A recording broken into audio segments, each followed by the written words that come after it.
Today, we're going to be talking specifically on nuclear energy, but more specifically, CANDU reactor. CANDU stands for Canadian Designed Nuclear Reactor System, and it's a Canadian designed power reactor of PHWR type, also known as Pressurized Heavy Water Reactor, that uses heavy water, aka deuterium oxide for moderator, coolant, and natural uranium for fuel.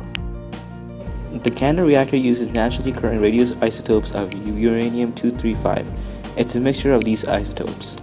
U-238 has an abundance rate of 99.3, uranium-235 has 0.7%, and uranium-234 has 0.005%. The CANDU reactor system comes in play as it is an assembly of natural uranium in a suitable frame-like structure surrounded by heavy water known as a moderator. A moderator is a substance used to slow down neutrons resulting from the spontaneous fissions so that they can cause fissions of uranium-235. These nucleus have the property of undergoing fissions with half-lives in the range of 10 to the power 16 to 10 to the power 17 years. So how does CANDU work? CANDU generates electricity by using heat to boil water, which turns to high-pressure steam and flows through a turbine. When it flows through a turbine, it turns electricity generator, which makes electricity. Approximately each fission releases about 200 million electron volts of energy that appears as heat.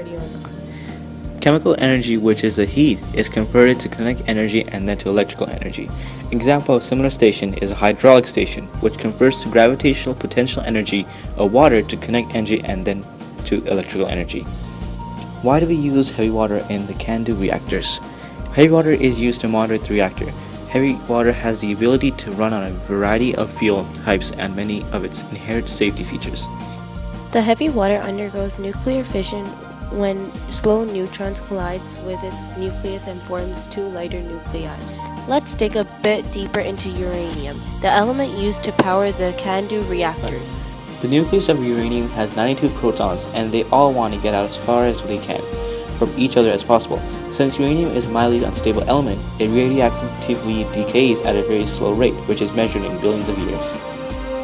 The smaller U-235 is relatively distributed, considering how there's only 0.7% of all uranium on Earth, but 235 accounts for most of the fissions in a nuclear reactor.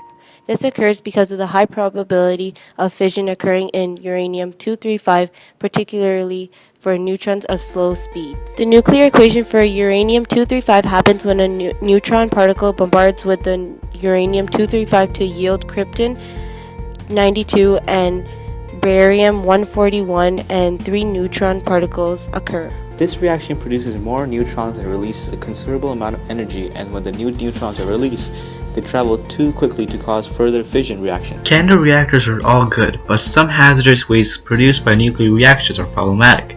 Waste problems like fuel rods can be reused once again, but is instead thrown away. Some products are very radioactive and must be stored away from living things, but some reactors aren't taken care of safely, and because of this, local cities are exposed to radiation. Not only does CANDU reactors have heavy water, they also use fresh water because it is required to circulate reactors' condensers, and that's why CANDU reactor must be built near large bodies of water. Some disadvantages of the CANDU reactors are: they affect marine life because byproducts are thrown in the water. Groundwater gets contaminated, considering how we drink that water, we're infecting ourselves with those toxins. Speaking of nuclear accidents, on April 1986, a partial meltdown of nuclear reactor core occurred at Chernobyl, now known as Ukraine. Radioactive materials were released into the environment, and hundreds of people that lived near the plant were tested of having acute radiation sickness. Don't worry, this incident wasn't caused by CANDU reactors, but the accident raised concerns about the safety of all reactors. A specific isotope of a radioactive element called polonium has the potential to be one of the most toxic substances known to mankind. Luckily, it is a very rare element. A uranium core only contains around 100 micrograms, which is 0.001 grams of the element. The majority of polonium atoms have an atomic mass of 209 AMU, which is not too toxic, but the polonium isotope polonium-210 is a completely different story.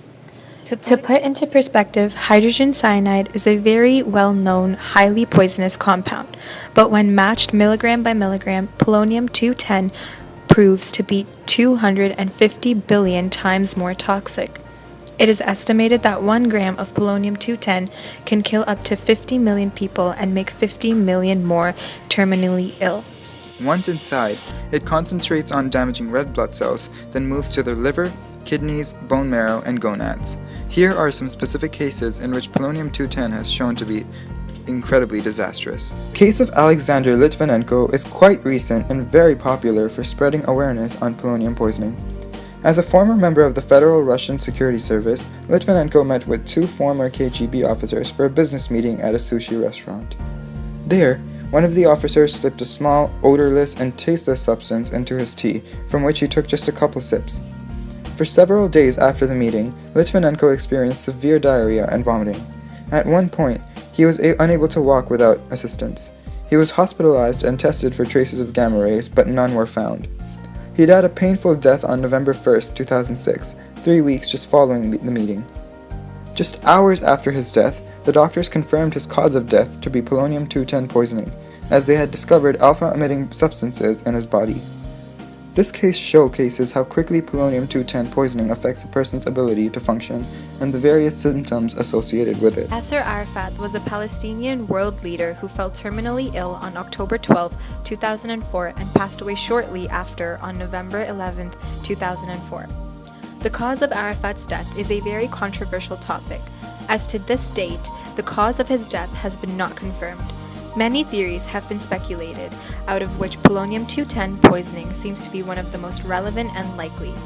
Forensic reporters revealed high levels of radioactive polonium-210 in Arafat's corpse. The level of polonium were 18 times higher than usual in his ribs, pelvis, and soil that absorbed body fluid. High levels of polonium-210 were also found on Arafat's belongings. Irene Curie was the daughter of and was herself a former scientist. Irene won a Nobel Prize jointly with her husband for chemistry in 1935. In her teen years, she would help her mother, Marie Curie, with lab experiments revolving around radioactive substances. Her mother was a scientist who discovered the element polonium herself. Little did she know that her mother's discovery would be the cause of her death. Irene passed away on March 17, 1956. It took the poison about 10 years to kill her, as it acted very slowly in her body. This proves that the polonium that poisoned her was in fact polonium-209 and not polonium-210, as polonium-210 has a half-life of 138 days, while polonium-209 has a half-life of 102 years. Had it been polonium-210, she would have died a much quicker and painful death. She was 58 years old when she died, and the cause of her death was leukemia. The leukemia was said to be caused by the exposure to large amounts of polonium-209. As a teen, she was exposed to many radioactive substances when working with her mother. However, the main exposure that affected her was in her own laboratory. A capsule containing polonium-209 burst on her laboratory bench. This was said to be the incident that poisoned her.